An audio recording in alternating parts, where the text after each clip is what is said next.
Welcome to the Squad Show. I'm Sam Ekstrom. Today, I've got 3 controversial quarterback scenarios for this crew.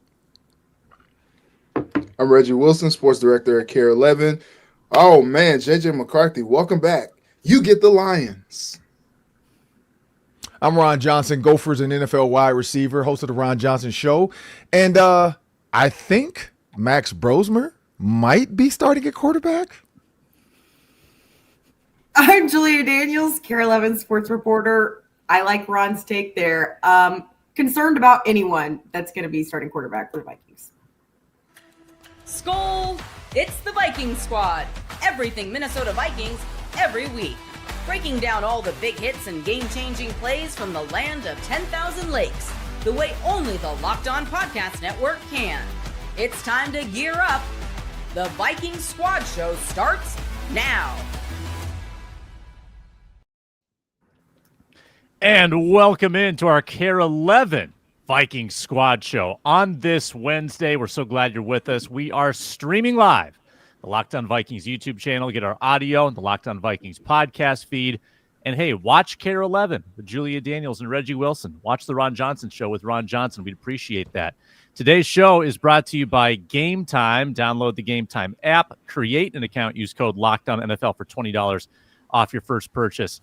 On this show today, I've got 3 JJ McCarthy scenarios for the next 10-game sample size. You tell me how it impacts the plans going forward. We also, of course, will talk about the Lions. Lions are off a full-fledged bye. Vikings are off a mini bye.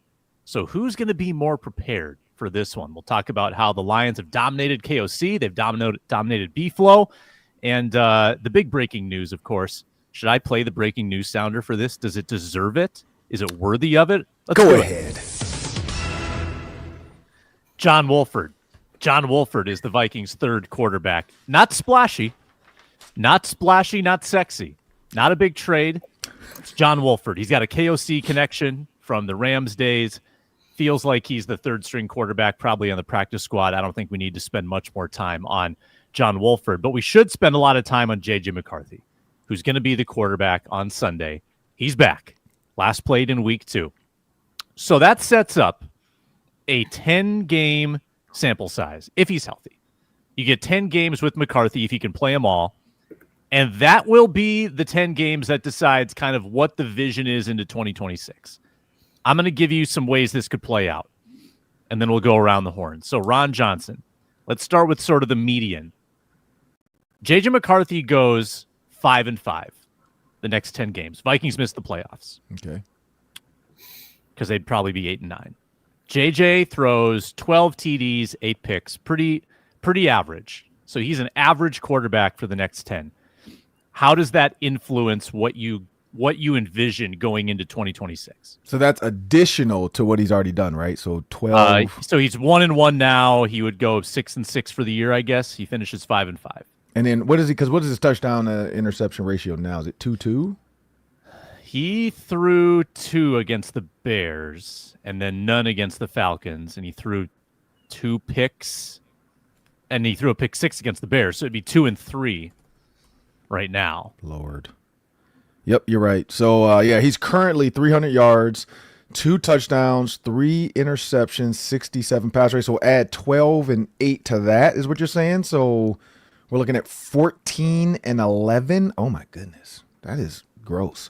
And so my expectations from that would be Max Brosmer is going to be the starting quarterback in 2026 to start training camp. No. So to be honest, and I get a little bit annoyed. I'm not going to say names because I'm not going to.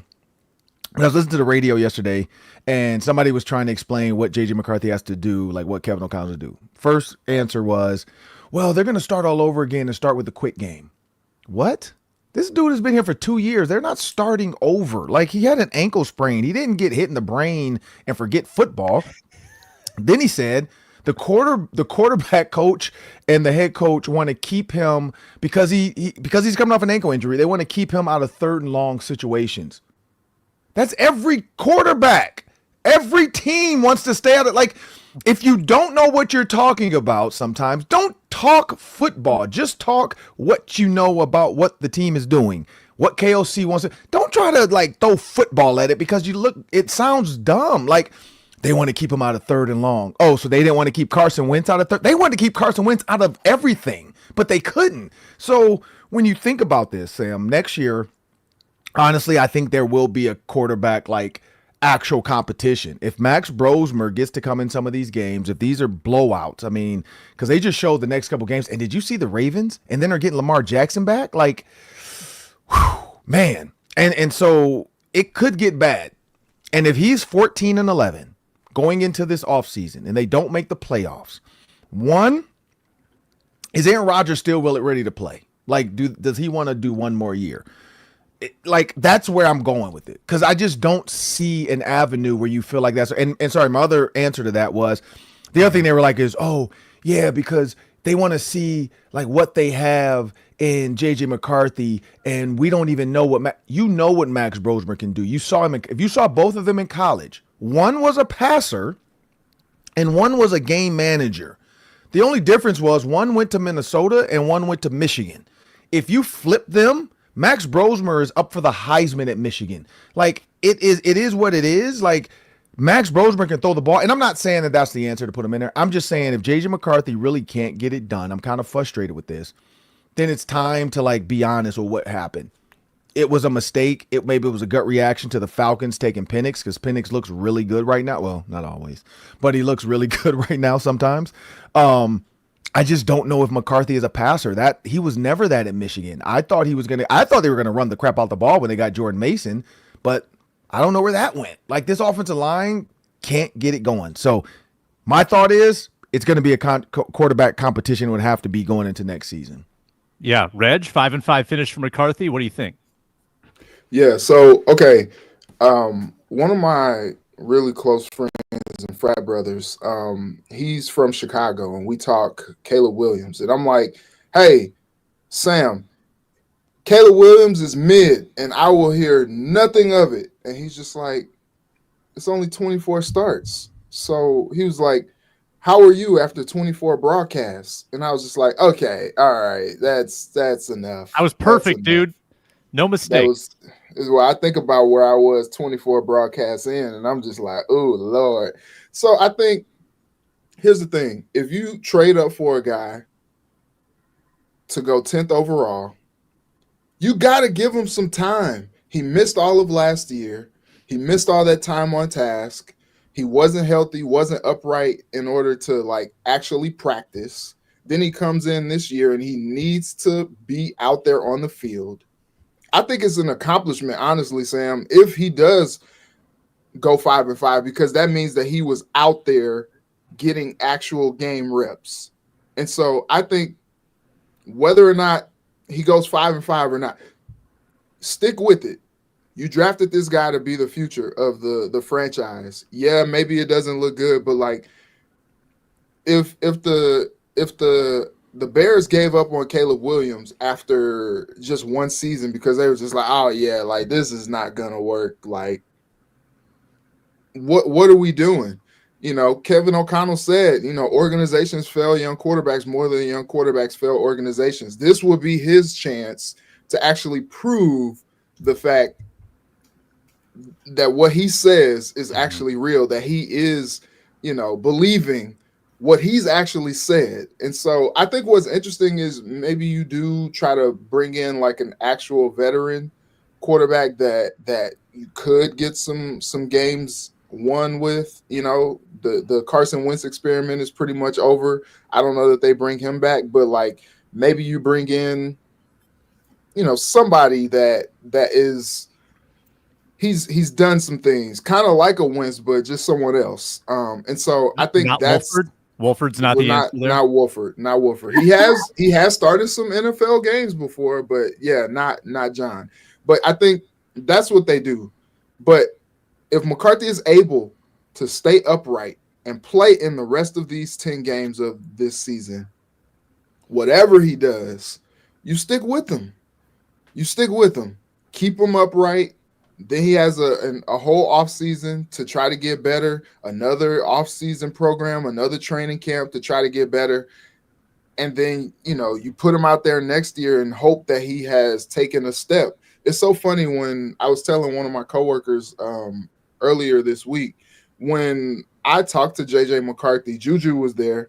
When I talked to JJ McCarthy for the first time, and I asked him, I said, hey, like, what do you say to the people who think that, Michigan was a running team and, you weren't asked to do much, so you're not a passer? And he's just like, I guess they're going to have to find out. So, like, he has that chip. Like, he knows what the narrative is about him and about him being a game manager, as Ron said. And I think he's eager to prove people wrong. He just has to stay healthy and on the field. Yeah, the comments are saying, hey, if he plays the 10 games, I'll be surprised. Julia, you got to break the tie here. Ron says QB competition. Reggie says stick with JJ if the 5-5 finish. What do you think? I think with a 5-5 finish, you have to take yourself back to how the NFL used to work, where it's like, okay, it's basically his rookie season. You picked him this is the highest you've ever picked a quarterback before in your organization. I agree with Reggie that, yes, you have to give him a chance, but I'm going to say I'll split this up a little bit because I always listen, I'll get you a 12-pack of Celsius if you agree. I went to Alabama when our quarterback room was Tua Tagovailoa, Jalen Hurts, and Mac Jones. And we're happy for you. Great. It's great. Yeah. But at the same time, we loved the quarterback competition, and clearly it worked out pretty well for those guys. I'm always a fan of a quarterback competition. I think it only makes quarterbacks better. So, yes, I'm a fan of, don't just hand this guy just because he finishes 5-5. Don't just hand him this team. Give him some competition in there. It's only going to make him better. And if it breaks his spirit, then he's not your guy. I think that's your answer at the end of the day. But I do think, no, you don't give up on him if he finishes out 5-5. I don't think that's because I think it's just unrealistic for you to expect him to be above and beyond considering the circumstances of his entire NFL career so far. So I just think, oh man, that's a tough comment to make. McCarthy trending towards Lance. But bearded misfit balances it out in comparison. Can you imagine if the Colts? Yeah, this is my point though too. Is we are living in a day and age where there's been a few rookie quarterbacks that have just excelled in ways that you would never expect in their rookie season, and so I think it's made NFL fans spoiled in a way. And you got to give a guy some time to adjust. And I think that especially when you pick a guy at number 10. You have to give him time to adjust. I mean, otherwise it's like, what kind of standard are you setting as an organization and as a whole team? Yeah. But here's the thing though, Sam, like just to the commenter's question or whatever response, even though, Peyton Manning struggled. We know that, but Peyton Manning also threw 26 touchdowns. He also had almost 4,000 yards passing. So, because when I got there, I remember the conversation about the 3 wins because Peyton talked about literally he remembered every play from 1998. Like he was a mainframe. And I remember him and Dallas Clark were standing there. We were on the field and Clyde Christensen, like Peyton said, hey, coach, we should run this. We ran this back in 98. And he literally was like, dude, you threw 28 interceptions in 98. Why the heck would I run that? And the 26 and 28, right? That's just like the RG3 30 for 30. The what was the other guy for the Bears? Christian Cavallari's Jay Cutler. Jay Cutler's horrible. Some people, I know Christian Cavallari. I love the fact that his ex-wife. Oh yeah, I know her more than him. Like I'm a fan. I like Christian Cavallari. Like all the Bears guys that know me, we always joke about that. Like every time I saw her, I'm like, okay, she's a nice person.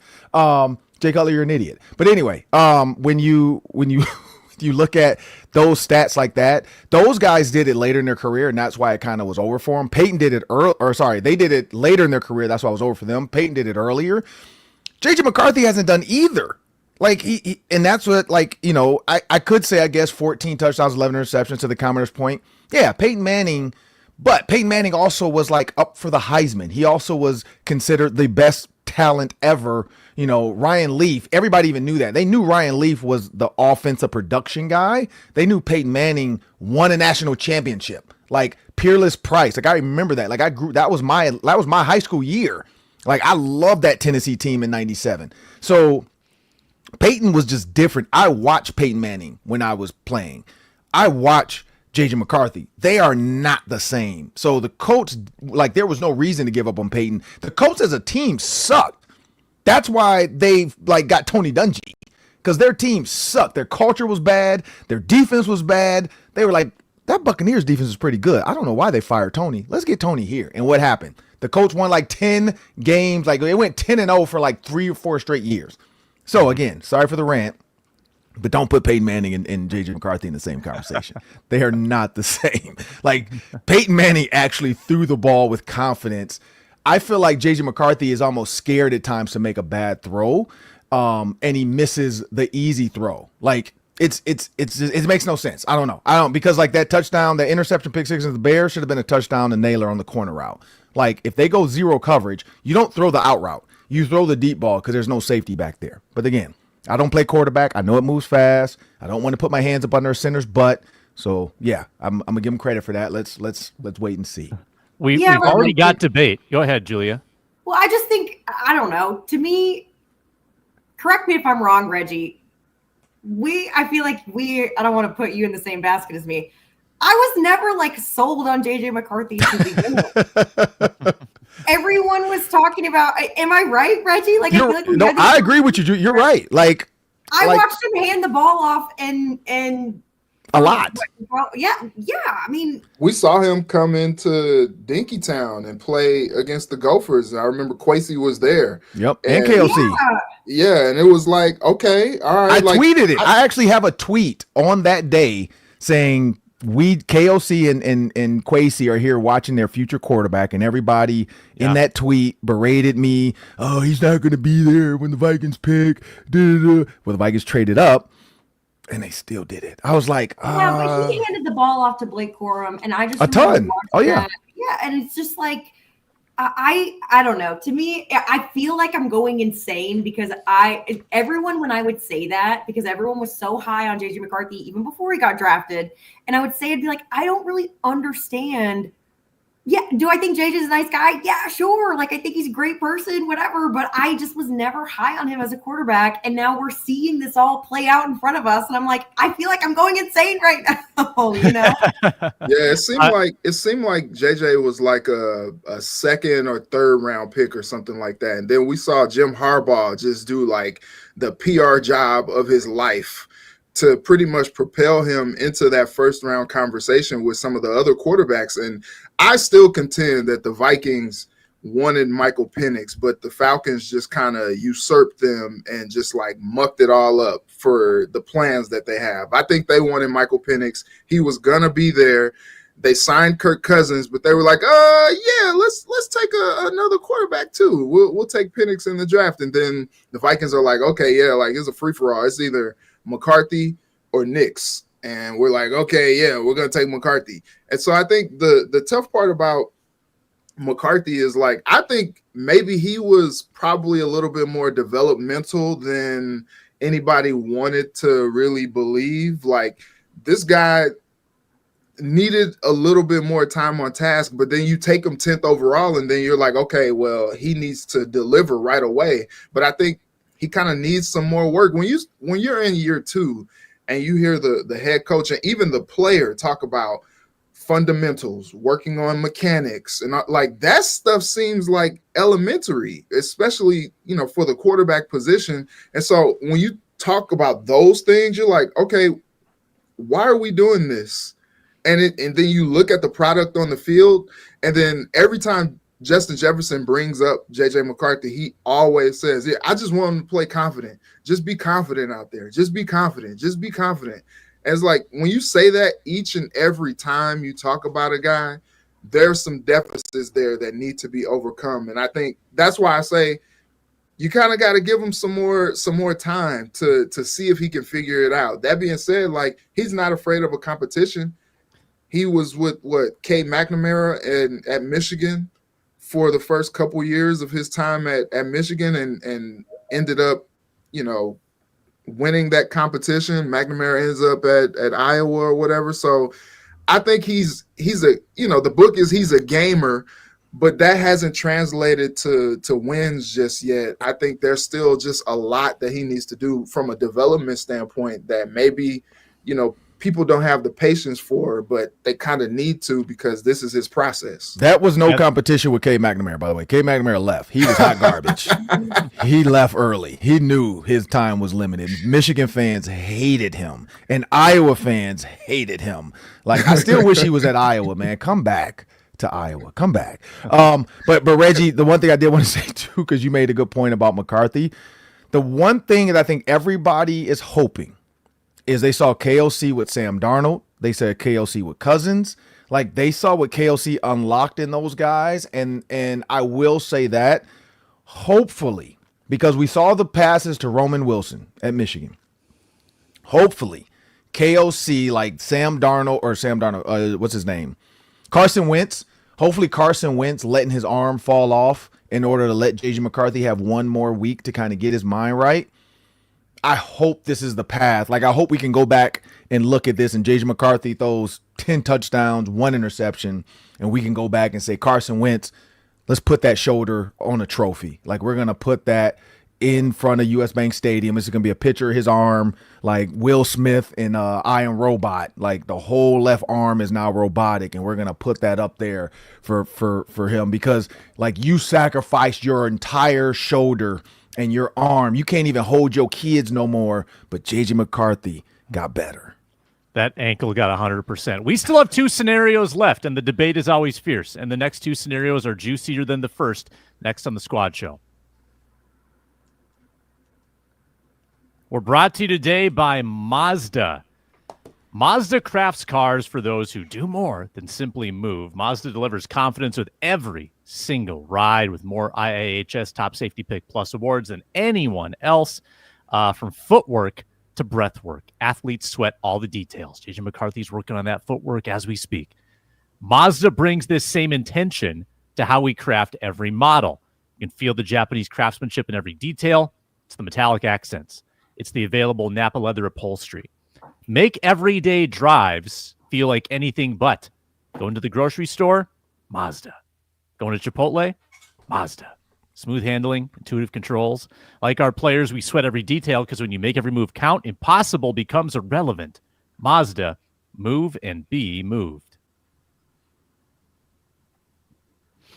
Diving right back in here on the Squad Show. Ron, Julia, Reggie, I'm Sam Ekstrom. Okay, Reggie, I'm going to test your patience theory. Be patient, you're saying. Scenario 2 is J.J. McCarthy is bad. J.J. McCarthy is, for 10 games, not a good quarterback. And, in fact, the record, whether let's say it's 2-8, 3-7, the Vikings just give him the duration of the season. They let it act as sort of a test case, right, the developmental period, and he does not do well. And the Vikings get a top 10 pick as a result. They finish 6-11, 5-12, whatever it might be. Would you still preach patience in that scenario, especially if there's a top 10 pick facing you in the draft with quarterbacks available? Yeah. I think that's the thing. Kevin O'Connell said it. Organizations fail young quarterbacks, so like you gotta stick with it. Try to equip him with the tool. You're the QB whisperer.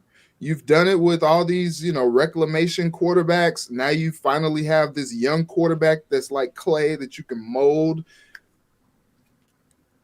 Figure it out, and get him into like playing. At least help him be a game manager like he was at Michigan. And, he's got all these weapons.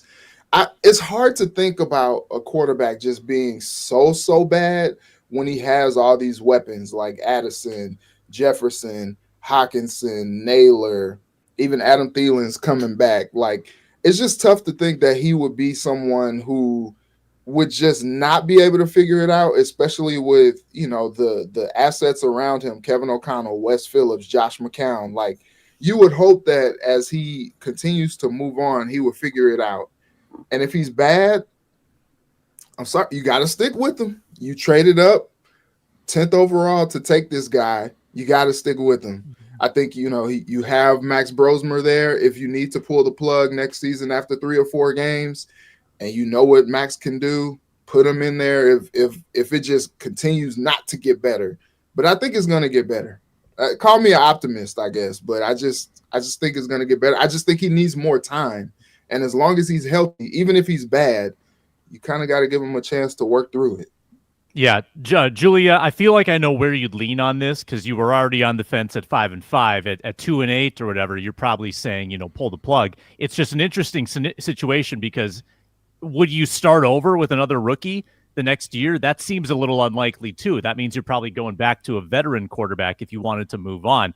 But how would you approach that if it's just an objective, terrible 10 games?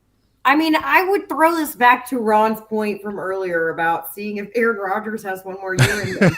And I also, I have sources. Ayahuasca is legal. No, it's not. It's not. Well, I mean, I have spoken to people within the organization that said everyone wanted Aaron Rodgers. They, the majority of the team was so excited at the rumors that were swirling about Aaron Rodgers coming to the Vikings, because they were concerned about JJ McCarthy. And I don't think that that's out of the question, but I do think, I don't know. I'm still on the fence a little bit about it too, because I think you give the guy 2-8's pretty bad. But I think you give him a shot at the next season. And I do agree with Reggie in saying if the first couple games are not great, it's but it's so tough because, and this is why I'm not in these positions. This is why I don't make these decisions, but you have to figure something else out. But I think that at least, through training camp, you see how things are panning out for him.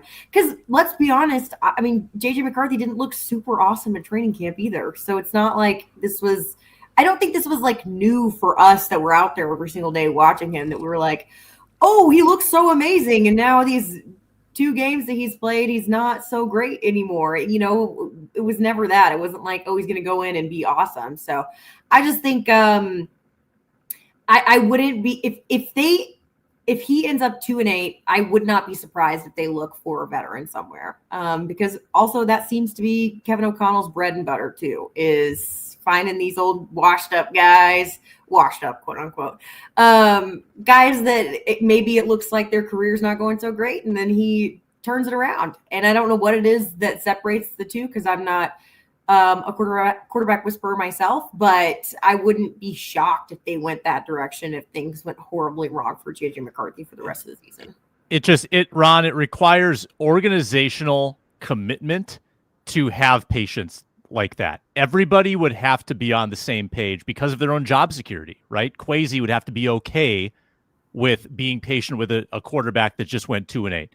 KOC would have to be okay with it. The Wilfs would have to be okay with it. The stakeholders in the team, there are a lot of voices. When your quarterback struggles and he's young and you don't see the light at the end of the tunnel, it is hard to stick with that course of action, even if you had the best intentions. That's why I think if it goes badly these next 10, I think it opens the door to, and I think everything's on the table at that point. What do you think?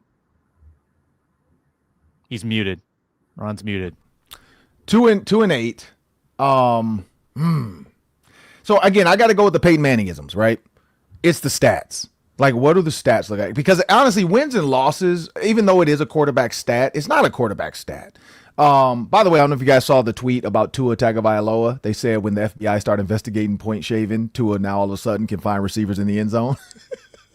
With one eye, no less. Oh my God. So he stopped throwing interceptions for FanDuel points. But when you think about the team, it's the team though too, right? So we can't just say if the defense is not top 10, if they're giving up, if their third downs are bottom half of the NFL or bottom quarter of the NFL, if their second and long efficiency is just absolute. Because look at the Vikings, and I say that because I looked at it. Look at the Vikings second and long. They're allowing teams to get into 3rd and 1, 3rd and 2 way too much. It's almost like second and long. They treat it like 3rd and long, like they're just trying to stop for the punt. And it's no, second and long, you attack. It's like blood in the water to a shark. And it's almost like they're playing like guppies at times. They're not attacking when they have a wounded animal. And I can't put that all on the quarterback. But 2-8. You look at the stats. Again, if he were 26 for 20, if he threw 26 touchdowns and 20 interceptions, I think we'd be fine. I would be like, oh my God. But I think I would be okay with it. I would be like, at least the guy is taking chances, and KOC has tried to throw 50 something. Just think about that. 26 and 20. Oh my God.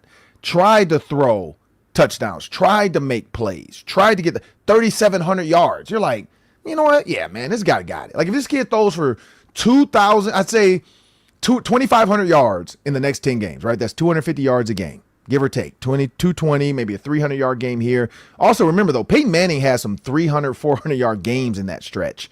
So what does his games look like? Because we keep bringing that back to, like, he was a handoff manager at Michigan. Penn State, they did not throw the ball, and it was 9 men in the box. Like, you have to really not have confidence in your quarterback against a tough defense and say, y'all got 9 in the box. Let me bring in a 10th offensive lineman. Like, what? Like, that's how we're going to play this? We're going to bring in 10 offensive linemen. We're going to have a running back and a quarterback. That's it. Like, 10 offensive linemen and your 10 offensive linemen and your quarterback's going to quarterback sneak for the first. Like, there was nothing in that team at Michigan where they felt like, and maybe it was Sharon Moore. We know Harbaugh was, I don't know if you guys remember, Harbaugh was suspended for cheating. But, and I mean, how much of that Michigan, like figuring out the plays, the coverages, was how much of that was scouting? Like, how much did JJ McCarthy benefit from knowing exactly what the defense was going to be in? Like, I don't know. Like, that's another thing we never thought about either. Yeah. I want to get to the juiciest of the 3 scenarios here, because this one is the one that will test the offseason decision-making the most of all. Ron, you're going to love this one. I think let's start with Julia this time. Julia, if JJ McCarthy in the next 6 games goes 4-2, and he's good, he is exactly what you pictured, and then he gets hurt, and he's out for the year. It could be an ankle, it could be a shoulder. I don't know. It's not going to be an ACL. It'll be something that ends his season. It's his 3rd injury in 2 years. Max Brosmer comes in. Brosmer leads them into the playoffs, starts and wins a playoff game. So you get good play from McCarthy, you get good play from Brosmer, and he wins a playoff game. Then how do you approach the offseason? And then JJ McCarthy. Diabolical. Is JJ McCarthy healthy for the next season? Yeah. He'll be fine. He'll be back. And we've got the Purdy. We've got the Purdy dilemma. I think we have to have more information about how well. You don't have more information. You don't have more information. That's all I'm Okay, giving you. but how am I supposed to make a decision here? Because if there are different things that Max is doing well compared to what JJ is doing well, are we saying JJ performed better than Max? Max just finished out the season and won those games? Okay, I'll give you more clarity. They played exactly the same, but Max Brosmer won a playoff game. He loses the next playoff game, but he wins a playoff game, and statistically, on a per game basis, he's just the same guy as JJ McCarthy. I think that I might be biased here because I'm a Max Brosmer fan, but if he wins a playoff game for you and this team's been searching for a playoff win for this long, you got to start him the next season. That's just my thoughts. I know you've invested in this guy who's your first round draft pick, but at the end of the day, Max Brosmer does well. Even then, he's still less expensive than JJ. I mean, I would keep Max Brosmer around and start him. Yeah. Ron? So the playoff win, or playoff loss or win? Sorry, I missed that part. He wins the wild card game. He wins a wild card playoff game. Win. They run into like the Eagles or something and lose in the division round.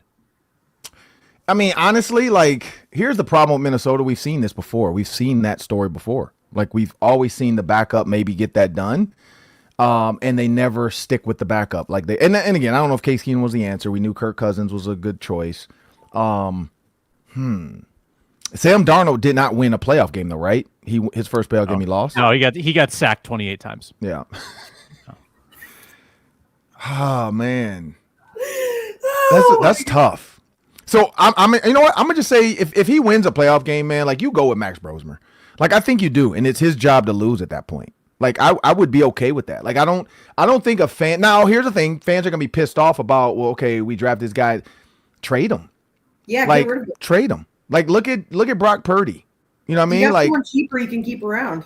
people thought the same thing, and then look at Brock Purdy. Like I would say Max Brosmer, and then you trade him for. The problem is though, once you bench him, can you even trade him at that point for anything? Like besides what was Trey Lance, like a 5th round pick is what he got traded for. So Right. does I mean, we did say he's headed to. Somebody said that, one of the commenters said he's headed for Trey Lance territory. Like if he does get traded, it's a 5th, 6th round pick at that point. Better than Yeah. a sharp stick in the eye. Yeah.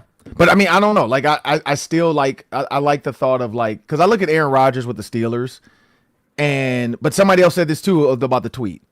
Would any of those quarterbacks do that behind this offensive line? Like behind this center, not the Kelly, but Juergens or whoever or Brandel. Like, would they do this behind this offensive line? And that's the other thought. Is like you're kind of right there. Like it's not the best option for some of this stuff. Because I did the run game stuff for the Eagles, and if you watched the Eagles, the way their center can reach the cocked nose, so one shaded over, he can reach him on the front side without having a double team help, which means now that guard doesn't have to help and he can just go straight to the linebacker. And that's why Saquon Barkley gets so many yards. I don't even think the Vikings center half the time knows who he's supposed to block. Like he jumps the wrong way and then he gets beat on the front side. Like it's just like, what? Like, are you guessing or do you have an idea? I just think the quarterbacks too are being subjected to terrible offensive line play at times. In the middle, the tackles have been good, but in the middle, it's been kind of other than Fries, it's been kind of shaky when Donovan Jackson was out. It just hasn't gone the way Kwesi and KOC wanted with the injuries though too. So everyone's been hurt. The tackles have bad knees right now. It's a mess on the offensive line. Quick one, Reg, and then we'll move on to the Lions. Yeah, I'll just be quick. If Brosmer wins a playoff game, full stop. He's the guy. You just KO. He's gotten them to the playoffs a couple times, and they've gotten pants down spanked. If he wins a playoff game for you, you got to ride the hand until the hand is not hot anymore. That's the scenario that will be so juicy if Brosmer comes in and does well. Just waiting for that. I would like to see it. I would too. It would be great. It would be so fun. The only one who really popped in the preseason. I mean, really popped. A lot of potential there. And I think AOC sees it too. He just doesn't want to admit it. Let's get to some Lions discussion, why they've owned the Vikings, and what the path is to an upset win on Sunday. But first, a word from Game Time. NFL season is here. There's still some great home games on the Vikings schedule. Ravens coming in a couple weeks. You can see Lamar in person. Like, this happens sometimes once in a quarterback's career. If they're in the AFC, they might come to US Bank Stadium one time. Like Patrick Mahomes might go his whole career play at US Bank Stadium one time. So you can get tickets on Game Time. You can, skip the queues and the login screens and the prices jumping at checkout. None of that frustrating stuff. Use Game Time and take the advantage back with 100% authentic tickets delivered on time at the best price. Fees included. What you see is what you pay. Super simple app. Get the panoramic view from your seat. You know exactly what you're getting with great transparency. Faster, cheaper, less stressful than other ways to buy tickets. Download the Game Time app, create an account, use code LOCKEDONNFL for $20 off your first purchase. Terms apply. Again, that's promo code LOCKEDON NFL for $20 off. Swipe, tap, ticket, go. Download Game Time today. Squad Show is part of the Locked On Podcast Network, your team every day. Let's do a little speed round. And Ron, I want you to start with a path to victory answer about how the Vikings win this game. They're 8.5-point underdogs. Give me a minute and tell me what the Vikings' pathway is to pulling this off. Against the Lions? Against the Lions. So JJ McCarthy is familiar with this, right? You find somebody to go to the Lions practice, film it, find out what their calls are, and then you bring that back to Minnesota. And then you have another coach on the sideline with cards. And every time the Lions make a hand signal, that coach holds up a card. And then that tells the quarterback what the coverage is going to be and if it's a potential blitz. And defensively, same thing. You say, okay, they're going 3 wides. This is when they like to throw seam routes. That's the only way. I mean, honestly, that's where I think the path to victory. Wasn't Ron like a huge JJ McCarthy go-getter? I was, but I'm very pissed off right now. Your name is Julia. I don't know what his I was going to call you. His love for Brosmer has soured him. You know what? It's the Minnesota weather, I think, that's bringing me down. Like I didn't see sun this morning when I got up at 6 a.m. I didn't see sun. I dropped my daughter off at 7:20. Normally, I can see the sun. I still didn't see the sun. Like I did not like dropping my daughter off at school in the dark. Like that's not fun. Like it feels dark. And how can an 11-year-old get happy about being in school and it's dark time changes outside? Next week. I'm so sick of this. Next week, time changes. Which means it's dark later, right? Isn't it dark longer in the morning? Oh, it means it gets lighter. No. More light in the morning, and then it gets dark at 5, which is equally as depressing, Ron. Equally as depressing, because now softball practices at night. We got to turn the lights on earlier. Like, I just don't want to do it. And why do we set the clocks back? Like, it's so frustrating. Oh, man. But I think also my tweet, Sam, when I tweeted about, like, Vikings fans, how'd you guys grow up with this? I think all the people's responses, like, really brought me down. Like, I felt so bad for the responses. It's at like 90,000 views right now. And it was a simple tweet just to tell people to stop worrying about the quarterbacks that aren't here.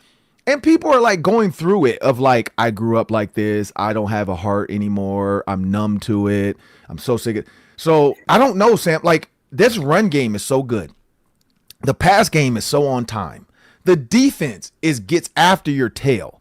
Like, honestly, like, the offensive line has to play damn near perfect for them to be able to stick with the Lions. The Lions are hitting on all cylinders right now, and they're getting pieces of their puzzle back. Like, I don't know, Sam. I don't like you asked me a almost an impossible question. I am doing the film study today, though, so I just got a text from the Vikings about, hey, let us know because we're going on the road trip, so we're trying to get out of here Friday because some of the people go down early to set up the hotel and stuff. But when I look at the film, maybe I'll have an answer tomorrow, Sam, when I come on the squad show. But like right now, I really don't see a path to victory. Like you have to play, like he has to have a 158.3 passer rating. There you go. That's the path. Like he has to be in the 130 to 150 range with his passer rating to be able to hang with Jared Goff. Because Jared Goff goes like 16 for 16 to start a lot of his games. Like he'll go 8 for 8 to start a game. Like he's just because they don't put him in harm's way and he reads the defense perfectly. I don't know, but Michigan did cheat. Maybe Detroit was doing it too. I don't know. Maybe it's a Detroit thing. Detroit has scored against Flores. They've scored 30, 30, 31, 31. Why do you have to bring the truth into this, Sam? Like we don't need the truth. The truth is not controversial. The Vikings insist on blitzing Goff, Reggie. Like they do it repeatedly and repeatedly get burned. So this has to be the game, I think, where the interior D-line has to have its finest moment. They have to be able to get pressure without bringing the house because Jared Goff it'll be Amon-Ra in the flat, Jamison Williams over the middle, Sam Laporta down the seam. It'll just be carving you apart if you insist on blitzing this guy. He's not been great under pressure this year, but you got to get that pressure with your front. I don't think you can bring a lot of extra pressure. I think B-Flow's got to have some restraint in this game, and you got to get your money's worth from Hargrave and Allen and Jalen Redmond, who has given you your money's worth. But that's how I think the Vikings stay in this game. Reggie, what do you got? So I'm a Christian, Sam. So you're praying. Ron's cheating. You're praying. Yeah, I think the fasting starts today. You start fasting and you pray and you just pray without ceasing. And if the Lord hears their cry enough, 1-5 against the Lions in KO's time. And that one win happened his first season in Minnesota as Vikings head coach when they had some things cooking. Barely. And yes, and since then, the Lions have just spanked them every time. And so you pray. That's really all you can do. You start naming all those weapons, and I just was like, oh, it was like you're giving body blows. You're like Laporta and Brown. St. Brown, Jameson Didn't even Williams, mention Sonic Jameer and Gibbs, Knuckles. Yeah, the 1-2 David punch. Montgomery. It's just like, oh, just trying to keep up with them, seeing what the Vikings offense looked like with JJ McCarthy the last time he was on the field. You got to pray and fast. Start today. Turn your books to Philippians. Julia got a Philippians 4:13 has the answer for you. They can do all things through Christ. That's where you got to go with this. Amen. Pass the collection plate. Take up a special offering. And Philippians 4:12 says, "I've lived with, and I will live without, and through it all, I knew that the Lord had my back." And the reason I say that is they live with 5 healthy offensive linemen. They've lived with 2 healthy offensive linemen. I don't know if the quarterback can, you need Christ. I don't know if anybody else can keep you safe back there in the trenches. Because it's not the blitz pickup. It's not the blitz pickup. Yeah, Julia, anything aside from divine intervention that can lead to a win here? It's just Dan Campbell, this team plays bully ball, which automatically means that they set the entire tone for their matchups because they're the one that's going to come in and be aggressive. And then everyone else just has to figure out how to react to that. And once teams figure that out, once Kevin O'Connell decides maybe we should play a little more bully ball and a little less finesse, then maybe they can get a win. But I'm a Christian as well. But I don't got a lot of faith in the Vikings this weekend. And I'm praying for them headed into this matchup because it's going to be a tough one. FanDuel locks when we come back, and we'll tell you who won their bet from last week.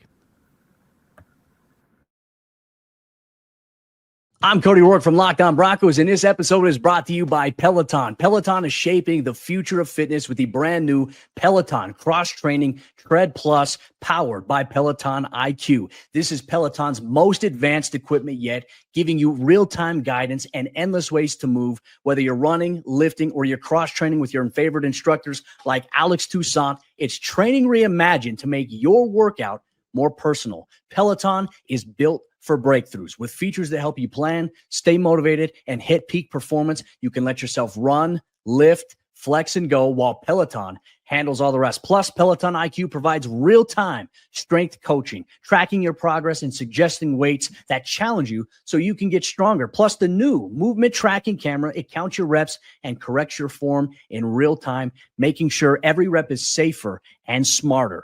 So let yourself run, lift, flex, push, and go. Explore the new Peloton Cross-Training Tread Plus at onepeloton.com.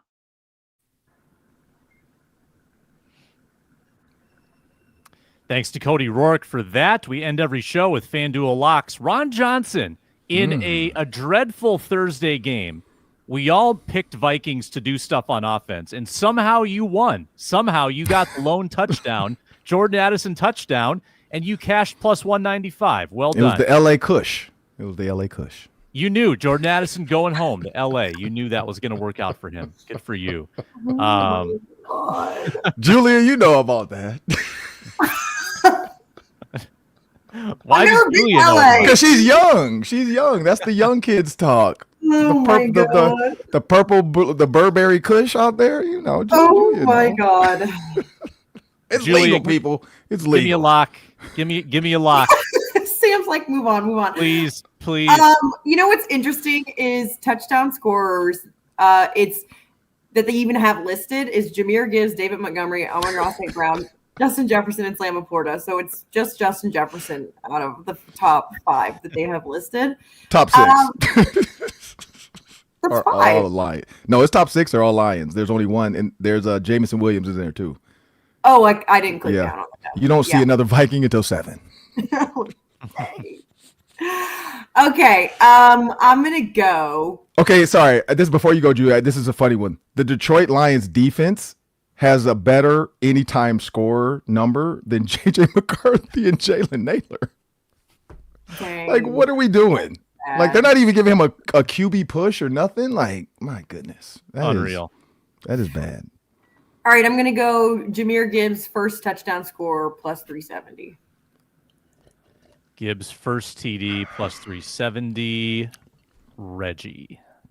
Dude, it has to happen at some point. Like, Justin Jefferson anytime plus 175. Like, get him back in the end zone. It's been since week 1. Does it? I was thinking about that one because he's a Detroit killer. good. He's had his best games against the Lions. Their So I was thinking secondary's about that beat one. up too. Yeah, that's that. People aren't talking much about that. They do get Brian Branch They back. get Brian Branch back, but he might punch somebody early and leave again. Yeah, I was gonna say he might do something reactive. I kind of Ron, want to what go do you to the Detroit defense for anytime touchdown scorer plus 490. JJ McCarthy's first time back, first series out, pick 6. 6. You know what? I'm gonna be positive again. The casinos in Detroit, the players are not allowed to go to it, so the Vikings players will be nice and rested. I'm gonna ride it. I'm gonna ride it again. I'm gonna go Jordan Addison because I think the Lions defense is gonna have eyes on him. And honestly, think about the last time we played the Lions, right? At the Lions. Everybody was complaining about the plays Sam Darnold missed, but they didn't realize that those weren't the plays. It was double moves. So I hope in this chess match, Kevin O'Connell realizes I don't need to run a 7-step drop or 5-step hitch throw, double move in the red zone. Jordan Addison will be wide open on the first move, the slant, throw it, and let him get to the end zone. So I'm gonna go Jordan Addison. Addison TD again. He's going to ride that hot hand. I'm thinking JJ McCarthy hesitant to run. Kevin O'Connell hesitant to draw up designed runs. I'm taking under 19.5 rushing yards for JJ McCarthy. He's going to stay in that pocket or he's going to be throwing the ball away. He's suffered 2 injuries trying to run the football. That's got to get in your head. So I think it's going to take a bit for him to use the wheels again. We're running a little behind, so we're calling it here on the Squad Show. We appreciate everybody tuning in. Comment section on fire today. Thanks for commenting. Thanks for subscribing to Locked On Vikings. Over 10K subscribers now. Check out Luke Braun's daily show, Locked On Vikings, 30 minutes, your daily dose of Vikings talk. Care 11 with Julia Daniels and Reggie Wilson, the Ron Johnson Show with Ron Johnson. And I'm Sam Ekstrom. Appreciate everyone tuning in, and we will talk to you tomorrow once again on the Squad Show.